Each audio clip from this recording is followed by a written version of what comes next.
Aujourd'hui constitue un jour important pour le mouvement de la COSYDEP parce qu'il marque le lancement officiel de la 7e édition de notre campagne Ubbi Tay Jàng Tay pour un démarrage effectif des cours dès le premier jour de la rentrée. Nous pensons que la campagne 2020 est une campagne qui se justifie plus que toute autre année parce que vous le savez, nous venons de sortir en tout cas d'une année assez particulière marquée par la Covid-19. Et nous avons tous constaté qu'il y a un gap pédagogique, un gap horaire qui a été constaté.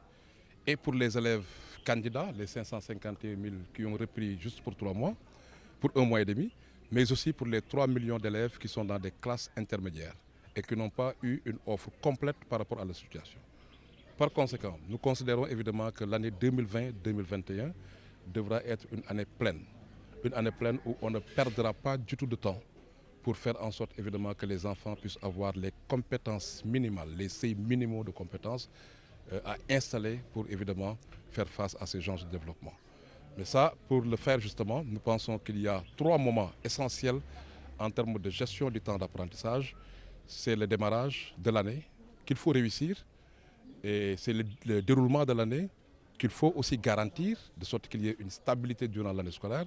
Mais c'est enfin le dénouement de l'année pour qu'on puisse terminer en beauté l'année prochaine et qu'on puisse avoir de meilleurs résultats. Voilà pourquoi nous avons convié aujourd'hui, nous vous avons convié pour ce point de presse, qui aussi nous a permis de constater évidemment que nos antennes au niveau des 14 régions se sont engagées à soutenir davantage cette campagne à travers des activités de mobilisation, des activités de nettoyage ou en tout cas d'assainissement des écoles pour qu'on ait des écoles qui soient salubres, sûres et fonctionnelles.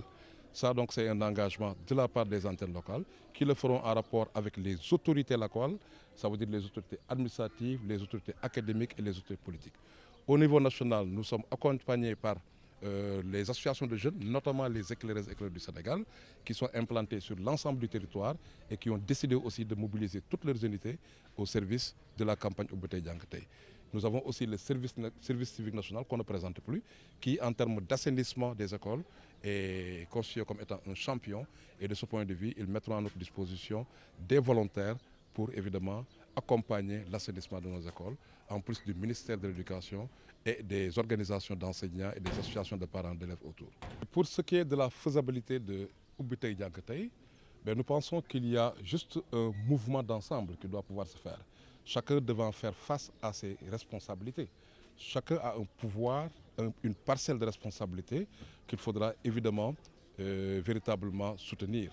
Et donc de ce point de vue, nous pensons que tout ce qui est lié à la mobilisation citoyenne, aux actions citoyennes, à travers une ASC, une école, à travers le SETSETAL ou les travaux d'investissement humain qui doivent se faire dans les écoles, cela c'est à notre portée et nous devons évidemment le faire et nous nous sommes engagés à le faire. L'État aussi va être interpellé évidemment parce que nous le savons, si nous voulons aller vers Ubbi Tay Jàng Tay, il y a des aspects qui dépendent particulièrement de l'autorité. Ces aspects ont pour nom l'orientation à temps des apprenants, l'affectation à temps des enseignants, mais aussi la mise à disposition des enseignants sortant des CRFPE et la disponibilité du matériel pédagogique, la disponibilité aussi du budget de fonctionnement qui vient tout le temps en retard dans nos écoles. Ça aussi pour nous, ça est du ressort de l'autorité, mais en plus évidemment de tout ce que la Covid nous aura dit. Parce que la Covid nous a rappelé que nos écoles, pour être fonctionnelles, devraient au moins disposer, en tout cas avoir des toilettes qui soient fonctionnelles, avoir un approvisionnement en eau qui soit une réalité et être plus sécurisé. Donc nous pensons que nous devons apprendre des leçons, en tout cas apprises de la Covid, et faire en sorte que chacun puisse remplir sa mission. On ne peut pas garantir évidemment qu'on va faire du 100% de Ubbi Tay Jàng Tay, mais nous ferons de notre mieux. Notre maximum, nous le mettrons sur la table. Et si chacun met son maximum, nous arriverons évidemment à faire des résultats au seul bénéfice des apprenants. Parce que les apprenants ont besoin d'un temps d'apprentissage conséquent pour pouvoir se construire. S'ils n'ont pas ce temps conséquent, évidemment ils le feront. On en profite aussi pour lancer un appel, parce que si nous regardons les éditions antérieures, en réalité, là où ça a posé problème, c'était juste plus l'absentéisme des élèves. C'était les élèves qui ne venaient pas. Les enseignants, il faut encore une fois saluer leur détermination, leur générosité et leur engagement à être présents pour chaque édition de la campagne Ubbi Tay Jàng Tay. Et donc nous lançons un appel aux parents, nous lançons un appel aux élèves pour leur dire ce que nous faisons, c'est pour eux.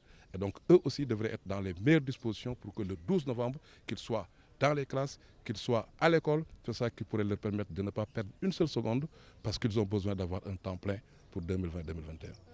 Il faut dire que le temps d'apprentissage perdu sera difficilement rattrapable, pour ne pas dire ne sera pas du tout rattrapable, ça c'est clair. Mais par contre, ce qui est possible, c'est qu'on puisse faire en sorte que ces compétences minimales puissent être acquises par nos apprenants. Et ça, pour le faire, évidemment, nous devons faire en sorte que, en tout cas, travailler à optimiser le temps d'apprentissage qui est à notre disposition. Ça, pour nous, c'est un élément essentiel. Comment faire aussi pour que, en termes donc de temps d'apprentissage, qu'on revisite même notre calendrier scolaire, le calendrier des fêtes au Sénégal. Peut-être que c'est aussi un élément essentiel qu'il faudra adresser. Et donc ça, si nous le faisons, nous arriverons évidemment à avoir un temps réel d'apprentissage. Parce qu'entre le temps prévu et le temps réel d'apprentissage, il peut y avoir évidemment des difficultés. Donc avec la Covid, nous disons qu'il faut travailler évidemment à bien démarrer l'année. Et c'est possible parce que le 25 juin, nous avons démontré qu'on a fait du Ubbi Tay Jàng Tay le 25 juin. Nous devons aussi garantir la stabilité de l'année. Mais ça, le message, c'est à l'endroit du gouvernement pour dire que la reprise du monitoring des accords entre syndicats et enseignants s'impose pour que l'année prochaine soit une année stable, qu'il n'y ait pas de perturbations dues à des grèves ou à des grèves, mais nous devons aussi travailler à avoir le maximum en termes de dénouement de l'année. Donc ça, si nous le faisons, chacun jouant son rôle, chacun jouant pleinement son rôle, nous pouvons, à notre avis, arriver à combler le minimum de gap. Vous l'avez dit aussi, et c'est essentiel, aujourd'hui avec la Covid, nous avons aussi appris que nous sommes dans un encyclopédisme qui ne dit pas son nom. Il y a un bourrage des enfants et donc nous devons revisiter le curriculum des enseignements. Le programme, ce qu'on enseigne aux enfants, ça doit être revisité de sorte qu'on soit sur l'essentiel et qu'on puisse installer des compétences pour que l'enfant puisse apprendre à apprendre. Parce que quand on les invite dans le e-learning, quand on les invite à travailler à distance, ça veut dire qu'ils doivent avoir des compétences pour aller eux-mêmes accéder au savoir. Et cela n'est pas encore acquis. Et donc nous pensons évidemment qu'il y a tous ces enseignements qu'il faille tirer de la Covid-19. Mais aujourd'hui, notre appel est de faire en sorte que le 12 novembre, qu'on puisse avoir une effectivité dans le démarrage des cours, ou alors que dans des zones où ça peut être difficile, que le temps qui était régulièrement ou en tout cas qui était habituellement perdu puisse être rétréci. Ça, si nous le faisons, nous aurons donné le maximum de chance à nos enfants pour pouvoir combler le minimum pour évidemment faire en sorte évidemment que ce cap pédagogique-là puisse être comblé.